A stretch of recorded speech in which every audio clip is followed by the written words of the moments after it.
नमस्कार। आज के इस वीडियो में मैं आपको वट सावित्री पूजा के बारे में बताने वाला हूँ कि वट सावित्री किस दिन है, व्रत किस दिन रखना है और पूजा कैसे करते हैं। तो सबसे पहले मैं आपको बता दूं कि वट सावित्री ज्येष्ठ महीने की अमावस्या के दिन रखा जाता है।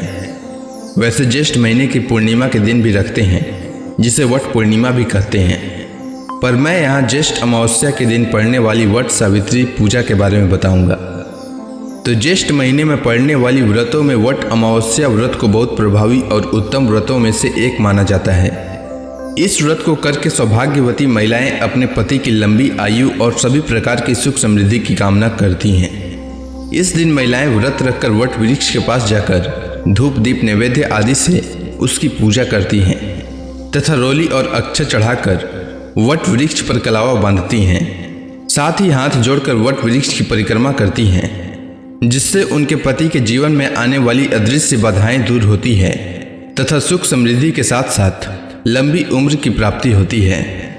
आइए जानते हैं वट सावित्री व्रत की शुभ मुहूर्त।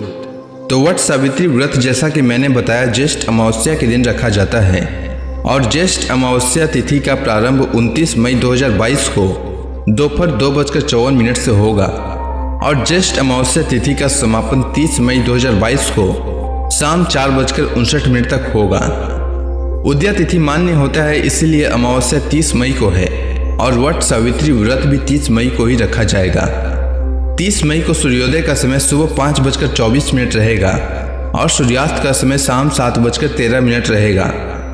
इस दिन राहु काल का समय सुबह 7:08 से लेकर सुबह 8:51 तक रहेगा। राहु काल में कोई भी शुभ कार्य नहीं करना चाहिए और इस दिन अभिजीत मुहूर्त सुबह 11:51 से लेकर दोपहर 12:46 तक रहेगा। अब आइए जानते हैं वट सावित्री पूजा विधि के बारे में। तो कहा जाता है कि वट वृक्ष के नीचे सावित्री ने अपने पतिव्रत धर्म के प्रभाव से मृत पड़े सत्यवान को पुनर्जीवित किया था। तभी से इस व्रत को वट सावित्री व्रत के नाम से जाना जाता है। इसमें वट वृक्ष की श्रद्धा भक्ति के साथ पूजा की जाती है। महिलाएं अपने अटल सौभाग्य एवं कल्याण के लिए इस व्रत को करती हैं। सौभाग्यवती महिलाएं श्रद्धा के साथ ज्येष्ठ कृष्ण त्रयोदशी से लेकर अमावस्या तिथि अर्थात 3 दिनों तक उपवास रखती हैं। अमावस्या तिथि के दिन बांस की टोकरी में सप्त धान्य के ऊपर ब्रह्मा और वट वृक्ष और दूसरी टोकरी में सत्यवान एवं सावित्री की प्रतिमा स्थापित करके वट के समीप जाकर पूजन करती हैं। साथ ही इस दिन यम का भी पूजन करती हैं और वट की परिक्रमा करते समय 108 बार वट वृक्ष में कलावा लपेटा जाता है और मंत्र का जाप करते हुए सावित्री को अर्घ दिया जाता है। इस दिन चने पर रुपया रखकर वायने के रूप में अपनी सास को दिया जाता है। इसके बाद सास के पैर छूकर उनका आशीर्वाद लिया जाता है। वहीं सौभाग्य पिटारी और पूजा सामग्री किसी योग्य साधक को दी जाती है। वहीं कुछ महिलाएं अमावस्या के दिन ही केवल व्रत रखती हैं।